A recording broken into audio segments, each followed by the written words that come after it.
Саламатсыз ба, құрметті подписчиктер, менің достарым. Бүгінгі видеода қуат коэффициенті жайлы сөйлесеміз. Ол жайлы барлық информация қарапайым тілмен түсіндіруге тырысамын. Қуат коэффициенті косинус фи. Косинус фи ол бұрыш. Ол желідегі кернеу мен тоқ арасындағы бұрыш. Біз білеміз, тоқ және кернеу олар векторлық шама, олардың бағыты бар және шамасы болады. Векторлық шама деп аталады. Ол үшін біз қазір қуаттың түрлерін өтеміз. Қуат коэффициентін түсіну үшін. Бізде қазір желіде, электр желісінде активті және реактивті қуат болады, және толық қуат.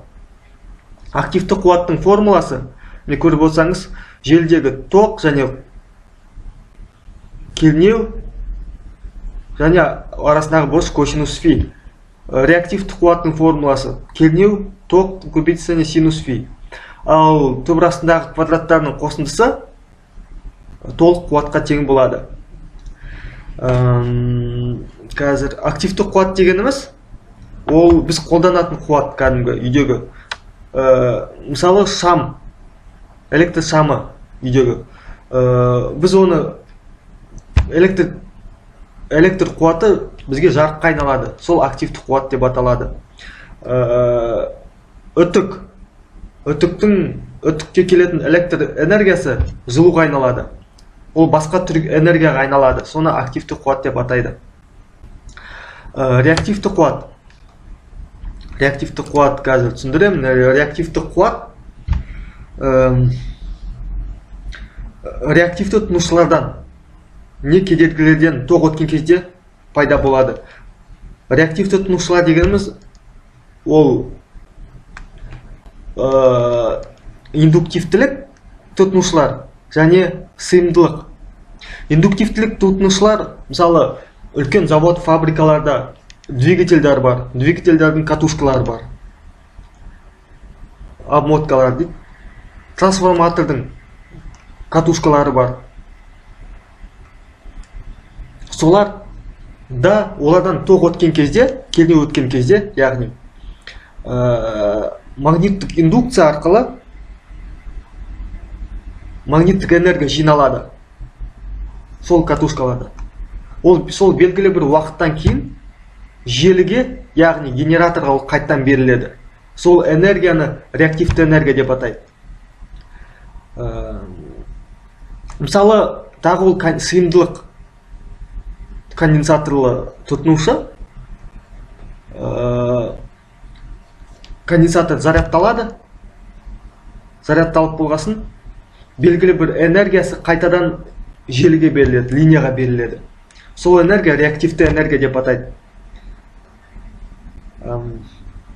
Мысалы, тағы егер мысалы генератор, трансформатор мен тұтынушылардың арасында линиясы ұзын болса, арақашықтығы ұзын, үлкен болса, линияның өзінің индуктивтілігі болады. Сол индуктивтілікке кеткен энергия, мысалы, сол линия қызады. Сол энергия, қызуға кеткен энергия, реактивті энергия. Реактивті энергияның формасын жаңа көрсеткендей,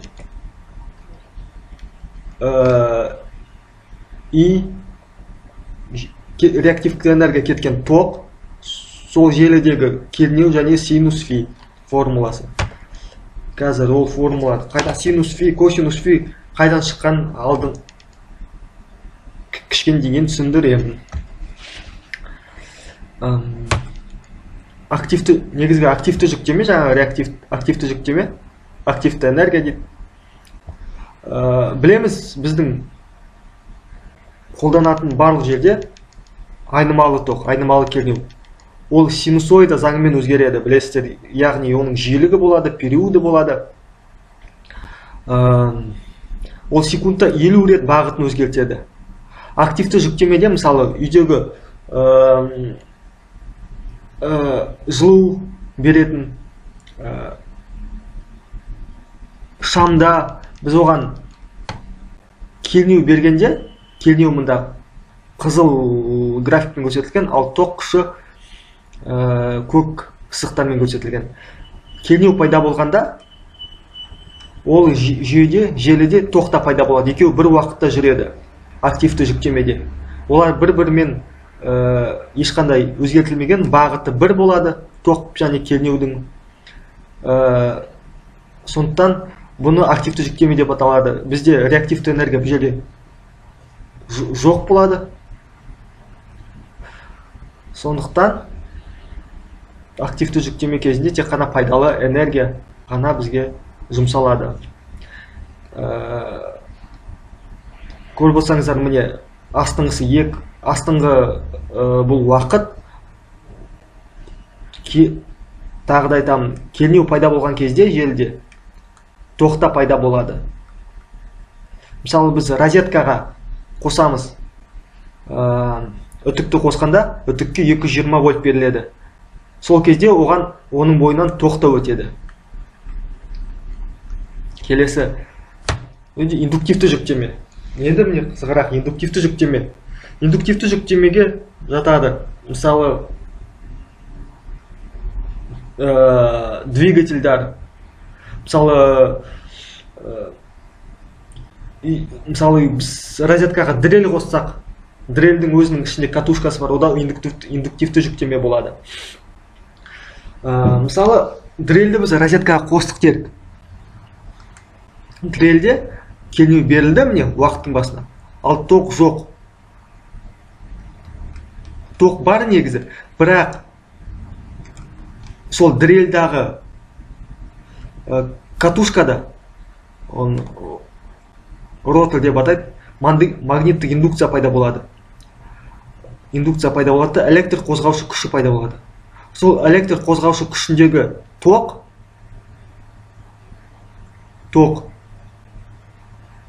біздің активті жүктемеге қарсы бағытталған. Сондықтан тоқ күші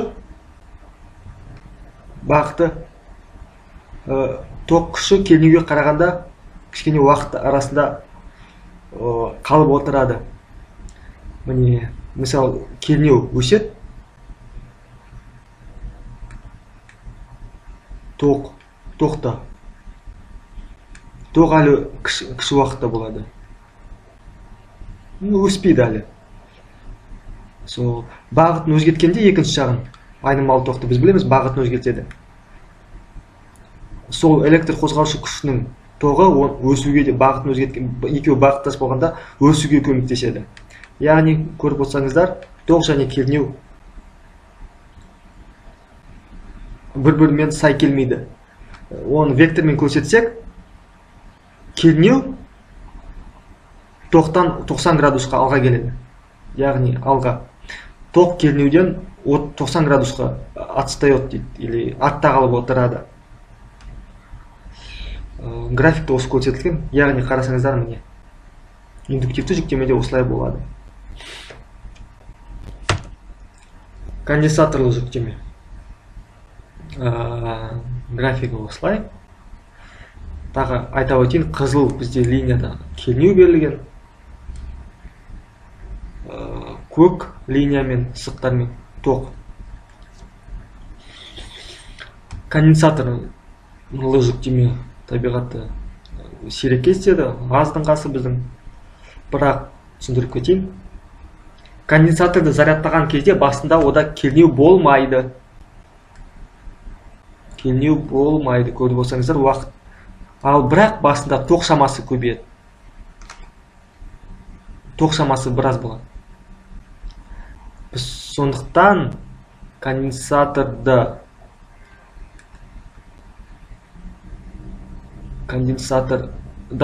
тоқ шамасы максималдыға жеткенде, міне, кернеу шамасы максималды болғанда тоқ аз болады. Яғни, бұны вектормен көрсетсек, кернеу тоқ кернеуден 90 градус алда келеді. Яғни, бірінші конденсаторда тоқ болады. Содан кейін кернеу өскен кезде тоқ азаяды. Қарапайым тілмен түсіндіргенде. Қайтадан қайталаймын. басында конденсаторға кернеу бергенде кернеу аз болады. 220 вольтты конденсаторға 220 вольт бергенде басында 220 вольт ода болмайды. Онда басында тоқ көп болады. Кернеу өскен сайын, міне кернеу өскен сайын қызылмен көрсетілген, тоқ азаяды. Дәл солай. Сондықтан конденсаторда тоқ кернеуден 90 градус алда болады.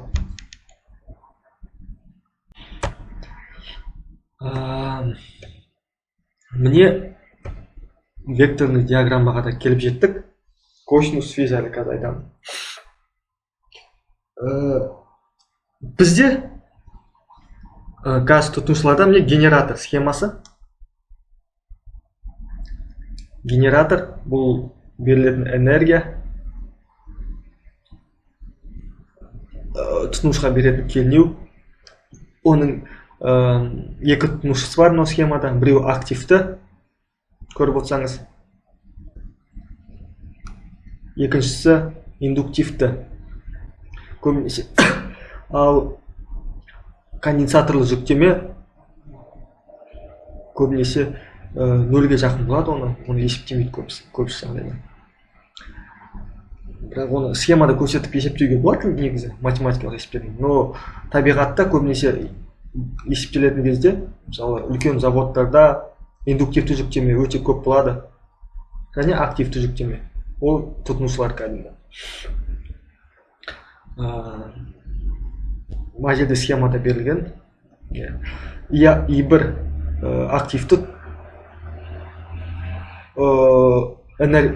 тұтынушылардан өтетін тоқ, I2 мынау катушкалардан, мысалы үлкен заводтардан өтетін тоқ.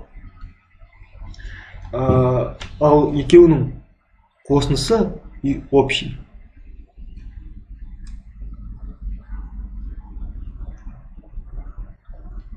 И общий, но генератордан өтетін тоқ болады. Яғни екеуінің қосындысы деп аталады. Векторларының қосындысы.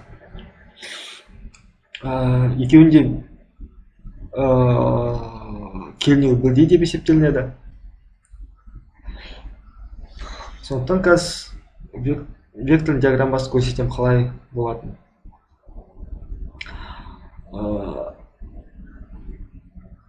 Біз білетіндер, міне жаңағы активті энергияда, активті тұтынушыда кернеу және тоқ бір бағытта болады. Екеуінің арасындағы градус нөлге тең. I2 индуктивті тұтынушы, ол 90 градусқа қалып отырады кернеуден. Ол былай векторный диаграмма төмен көрсетеді. Екі тоқтың векторларының қосындысы и общий, міне. И общий. Бұл мына жерде өтетін тоқ. Көріп отырсаңыздар. Векторларының қосындысы осылай табылады. Енді қараңыз, косинус фи дегеніміз осы ортақ тоқтың, ортақ тоқ и общийдің және кернеу арасындағы бұрышы косинус фи. Бұрыш осы қуат коэффициенті деп аталады, пайдалы қуат коэффициенті деп аталады. Қайттан түсіндіремін. Желідегі тоқ, ортақ тоқ, общий тоқ пен кернеу арасындағы бұрышы, міне бұрыш, кернеу, не тоқ, не косинус фи. Бұрышы косинус фи. Қуат коэффициенті деп аталады.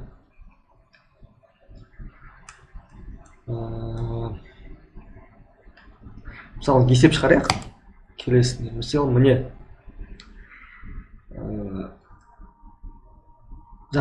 схема міне кішкентай. Бізге берілген желінің кернеуі 220 вольт. тоқ активті энергиядан өтетін 10 ампер, реактивті энергиядан болады 6 ампер. Не векторный диаграммасы бізге белгілі, міне бізге табу керек ортақ топты, активті энергия, реактивті энергия және толық қуатты табу керек. Біз бірінші бұны кез келген көп формуланы табуға болады негізі. Мен мына жерде бірінші и общий таптым. И общий міне бағытта көріп отырсаңыз. Бұны енді и общий табу үшін көріп отырсаңыз міне. Пифагор теоремасы деген бар. Міне үшбұрыш деп алсақ.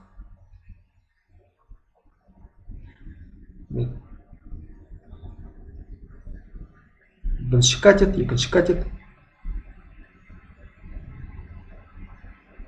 Және міне гипотенузасы. Гипотенузаны таба алу үшін Пифагор теоремасы бойынша катеттардың квадраттарын түбірасына қосамыз.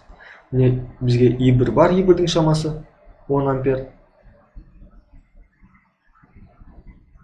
6 ампер И2-дің шамасы. Осыдан И общийді табамыз. 11,66 ампер шықты. Екіншісі косинус фи табамыз. Косинус фи дегеніміз не? Міне косинус фи. Косинус фи бұрышын табу үшін И2-ның проекциясын мына жерге қоямыз. Бұл косинус фи дегеніміз іргелес жатқан катеттің гипотенузаға қатынасы, яғни И1-дің и общийға қатынасы. Біз 10 бөлу 11,66, 0,85. Енді бізге косинус фи бар, тағы бізге Q реактивті қуатта болу үшін синус фи табу керек. Енді синус фиді біз косинус фи арқылы таба аламыз. Немесе, мысалы, дәл солай градустың синус фиі қарсы жатқан катеттің гипотенузаға қатынасы. Сондықтан синус фи И2 бөлінген И общий 6 бөлінген 11,66, 0,51. Синус фи таптық. Енді формула бойынша активті қуат табамыз. П тең болады 220 көбейтілген 11,66, 0,85. 2180 бар.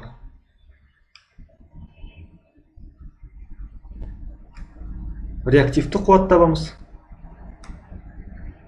Желдегі Q тең 220, общий ток 11,66, 0,51, 1380, 1308 киловатт ампер.